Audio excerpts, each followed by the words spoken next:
इसलिए हमें यह भी नहीं सोचना है कि जी हम शुद्ध हुए कि अशुद्ध अवस्था में कर रहे हैं। चैतन्य महाप्रभु के समय में उनके एक भक्त थे, तो उनको इतना अभ्यास हो गया था भगवान नाम लेने का कि हर समय हरे राम राम राम हरे हरे, हरे कृष्ण कृष्ण कृष्ण हरे हरे हर समय मुंह से निकलता था।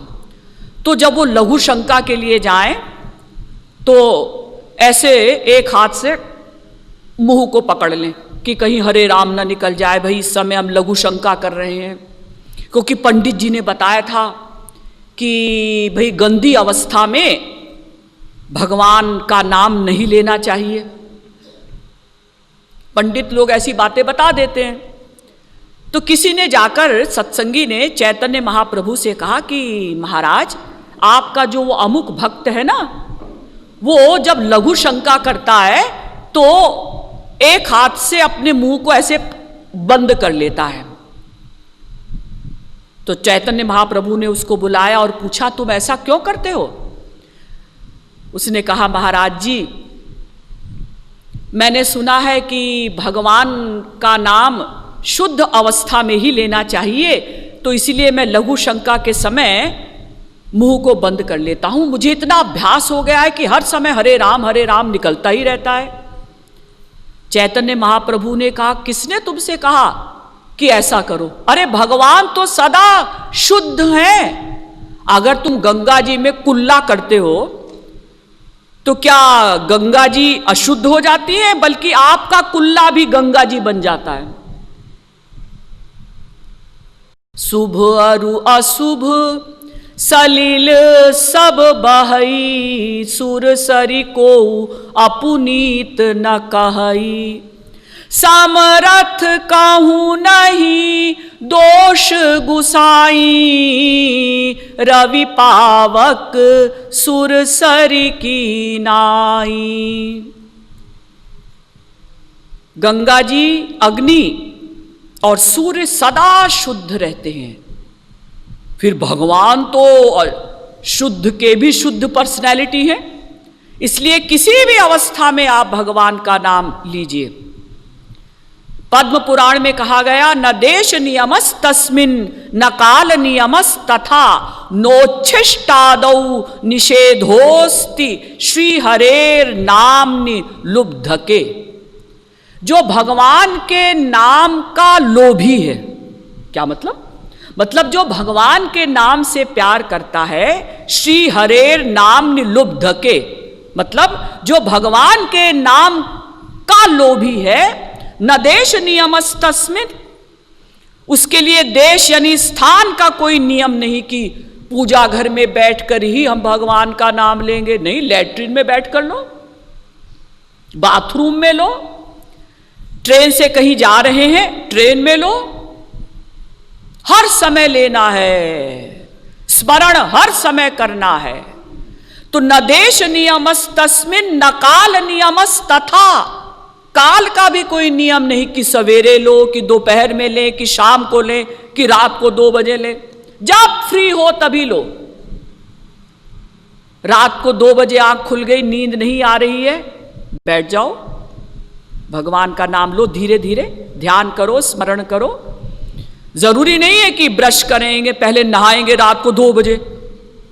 ना, नहाना धोना मुंह झूठा है कि ब्रश किया है कि नहीं किया है, ये सब भगवान नहीं देखते। भगवान भावग्राही जनार्दनः, वो भगवान केवल भाव ग्रहण करते हैं।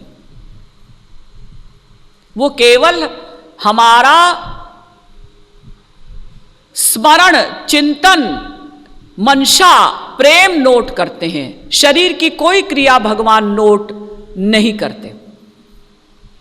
तो रूप ध्यान में इतनी सुविधा है भगवान की भक्ति में कि कहीं भी लो, किसी भी अवस्था में हो, लो, लेकिन लो।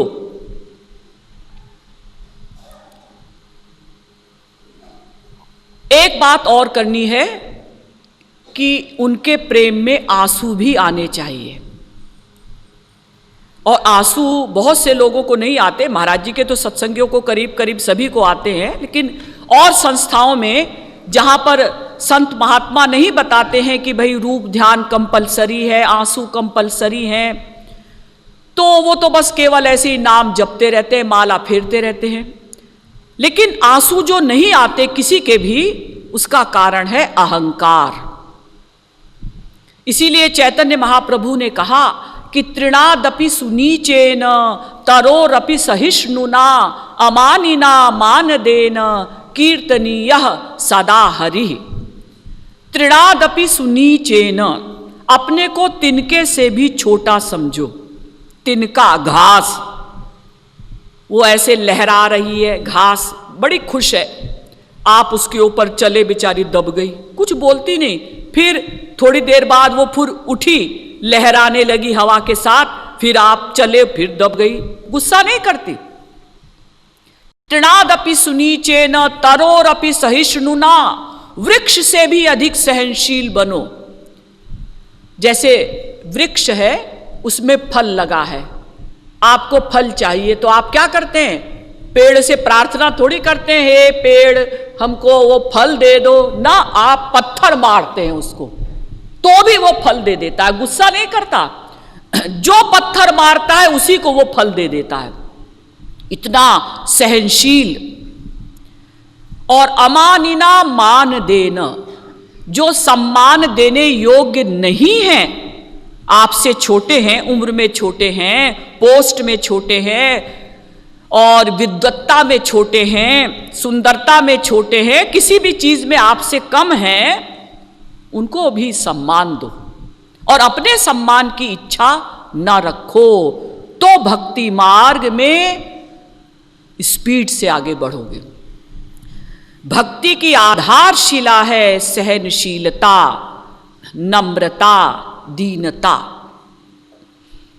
यद्यपि गीता में भगवान ने अर्जुन से कहा, समोहम सर्वभूतेषु न मे द्वेष्योस्ति न प्रियः, गीता के 9वें अध्याय का 20वां श्लोक।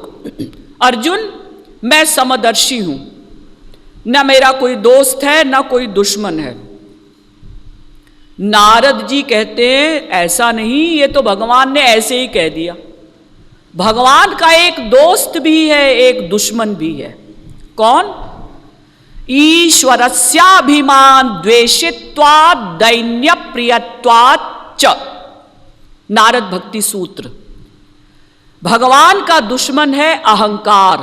हमको जो क्रोध आता है, बहुत जल्दी गुस्सा आता है, उसका कारण है अहंकार। और भगवान का एक दोस्त है, दुश्मन है अहंकार, दोस्त है दीनता, नम्रता, सहनशीलता। महाराज जी पूरे जीवन हम लोगों को यही समझाते रहे कि दीनता लाओ, नम्रता लाओ, सहनशीलता लाओ, अहंकार मत करो, किसी की बात को सहन करो, खुशी खुशी सहन करो। हमारे यहां तो संतों ने यहां तक लिखा, निंदक नियरे राखिए आंगन कुटी छवाए, नित साबुन पानी बिना उज्ज्वल करे सुभाए। जो आपकी निंदा करता हो, बुराई करता हो, उसके लिए अपने घर के आंगन में कमरा बनवा दो, ताकि समय समय पर वो आपकी निंदा करे, आपको पता चले कि हमारे अंदर क्या क्या दोष हैं। क्योंकि वैसे तो हम लोग कह देते हैं कि मौसम पतित बड़ो भयो को, अजामिल आदिक को झूठे ही, पतितन नाम पड़ो भयो को, वे तो कछुक काल के ही रह, पापन कछुक जड़ो भयो को, पैहों अमित जन्म को पापी, अजहूँ हठही अड़ो भयो को, चक्रादिकन कृपालु न फूटिय, ममौर पाप घड़ो भयो को। कहते हैं कि हमारे समान कोई पापी नहीं हुआ आज तक। मैं अनंत ब्रह्मांडों में जितने भी पापी अब तक हुए होंगे, मैं उनमें सबसे बड़ा पापी हूं। कहते हैं, मानते नहीं। इसीलिए किसी का एक सेंटेंस भी हमको बर्दाश्त, सहन नहीं होता।